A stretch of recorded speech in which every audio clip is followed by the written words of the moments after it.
Thank you so much, Linda. I really appreciate that.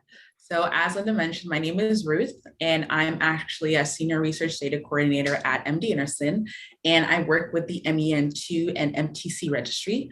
I've been doing this for about 2 years now, but I've been at MD Anderson for a total of 5 years in different roles related to patient care and then also quality improvement. But like I said, I'm here now. And so really what I wanted to do today is just talk to you about how we have started this effort in enrolling patients with MEN2 and MTC to our registry, why we're doing this, what we'd ask from you if you did choose to be a part of this study. We'd also list out some of our eligibility criteria, as well as any benefits for being on the study, and then how you can contact me or a member of our research team. And before I get into that, I just must say that this research effort is not small. We have a huge research team, and we actually work with individuals at the University of California, San Francisco on this effort. And we just have a phenomenal team made up of coordinators and also data coordinators, physicians, who really make this research possible. So I'm just going to go ahead and start speaking about, our reason behind doing this. So as you know, MEN2 is a very rare disease.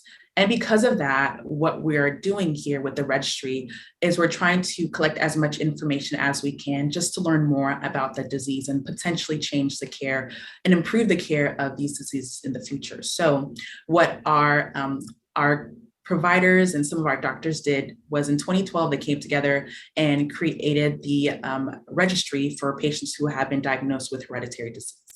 And our goal is to enroll patients from all over the world who might have MEN2A, MEN2B, familial MTC, as well as sporadic MTC, right? Because these are all very rare diseases.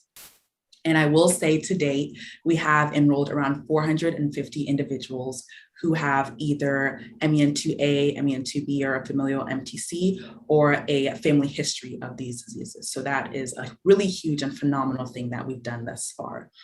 Now, some people might be asking, am I eligible for this? Well, if you have MEN2A, MEN2B, familial MTC, if you have a personal or a family history of these diseases, or if you have sporadic disease or sporadic MTC, which is essentially saying that you have medullary thyroid cancer, but it is not passed through family members, then you would be eligible for this. We also do enroll people of all ages as well, so from kids to older adults. Now, the next question that you might have is, what would I have to do if I chose to be a part of this research? Lovely question. So we have many different components of the registry. Some of them are required, some of them are optional. Now I'm going to go ahead and talk about the required portions and then go into the optional ones. So what we would like to do is request access to your medical records, learn more about your medical history. Now, we'd like the records that are related to, of course, MEN2A, MEN2B, familial MTC, or medullary thyroid cancer. And the reason why we're doing this is just learn more about your medical history and, get that data that we can put into the registry. We would also like to send you questionnaires or surveys that ask more about your attitudes and experiences as it relates to being affected by MEN2A or medullary thyroid cancer, or MEN2B or familial MTC. And, we found that when we combine the information we get from medical records and combine that with what we get from the surveys, it really paints more of a holistic picture of the disease. And so it really does make a big difference.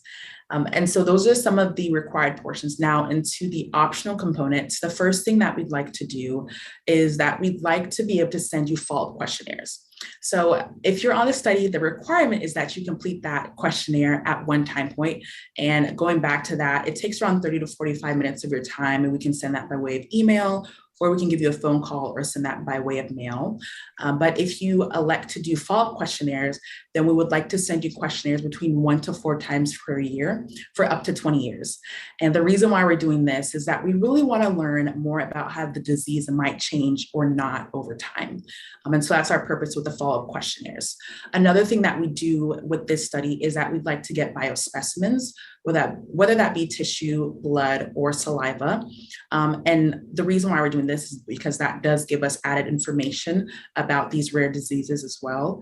Now, it depends on whether or not you're seen at one of our research site institutions, whether that be MD Anderson Cancer Center, the University of California, San Francisco, or other institutions that are enrolling on this effort, whether we can get some of those biospecimens. But if you are interested in this study in general, feel free to reach out to us and we tell you a little bit more about what we can collect. And the last thing that we'd like to do is just that we'd like to get more information from family members who might be also affected by this disease. So if you have, MEN2A, MEN2B, or familial MTC and have family members who also might have that disease, we'd like to be able to reach out to them. So what we ask from you is to provide us contact information, and then we would go ahead and talk to them about our research and just tell them a little bit about all that. And they would be able to make the decision on whether or not they'd want to be a part of our efforts. And so that is, most of the study in a nutshell. Now, I will say, some people might be concerned about, data. I will say that what we do is that we de-identify your data and we give you a study ID, which is unique, right? And so with this, it's just a fancy way of saying that people won't be able to trace your information back to you. And any researchers that do access our registry for data-related purposes in order to, do projects or write articles, they won't be able to trace that information back to you. As far as benefits goes, this is a study that we are doing just to really improve the clinical care of this disease in the future.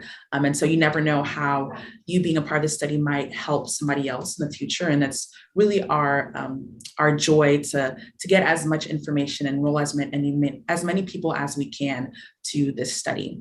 I know another question I get when I'm enrolling patients is, how do I stay, engaged? How do I learn more about how my data might be used?